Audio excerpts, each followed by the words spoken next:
tell me why, of all the issues before us, why DACA is the one. I'm with you on the issue, but why of all the issues, this is the one where we shut down the government? Because there are other issues when they picked Neil Gorsuch, when they wouldn't give, rather, Obama his Supreme Court pick for a year. Maybe you shut the government down over that. It's a hot emotional issue, but it's because, in part, the Democrats are holistically bad at picking issues that move people they don't already have.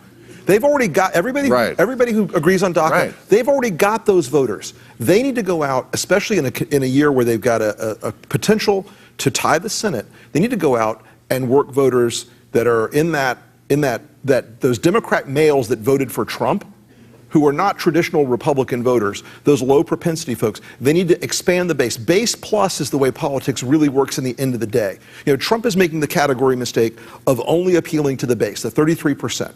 And if the Democrats just pitch to DACA and just pitch that, I'm not saying you're wrong on the issue. I'm just saying in the practical nature of the politics and the chemistry of the politics, you have to do something that gets you outside of the people who are already supporting you. Every one of those people that are motivated by DACA is already voting Democratic. But they chose DACA. They didn't choose DACA because they said, what issue should we make our final stand on? They chose it because there's this deadline that Trump imposed on March 5th. Sure. And there's a legislative calendar. And they have this budget bill that they're really desperate.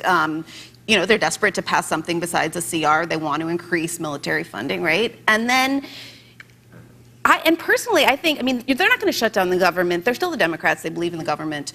You know, but you had also these sort of personal bits of leverage over Trump, and that he really wanted to have his dumb party at Mar-a-Lago, and he really wanted to go to Davos and have all the plutocrats, you know, who used to snub him, finally treat him with respect. And he, you know, doesn't want to preside over a shutdown government when he gives his first State of the Union. So they had a bit of leverage there that they gave up too quickly. When the polls actually showed, they kind of overthink it. They said, oh, you know, people are going to, they're so worried about swing voters and they're so worried about Trump's base. People were blaming Republicans for the shutdown. And Rick, one point is, this is not actually a partisan issue. Gorsuch was a partisan issue. Here's what we need to remember.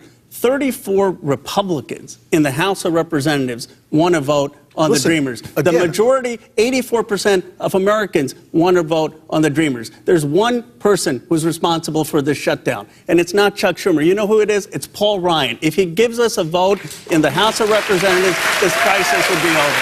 Well, and you know as well as I do that Paul is caught in the horns of a dilemma. He's got the Freedom Caucus guys on the one side and the people that are going to lose their seats on the other.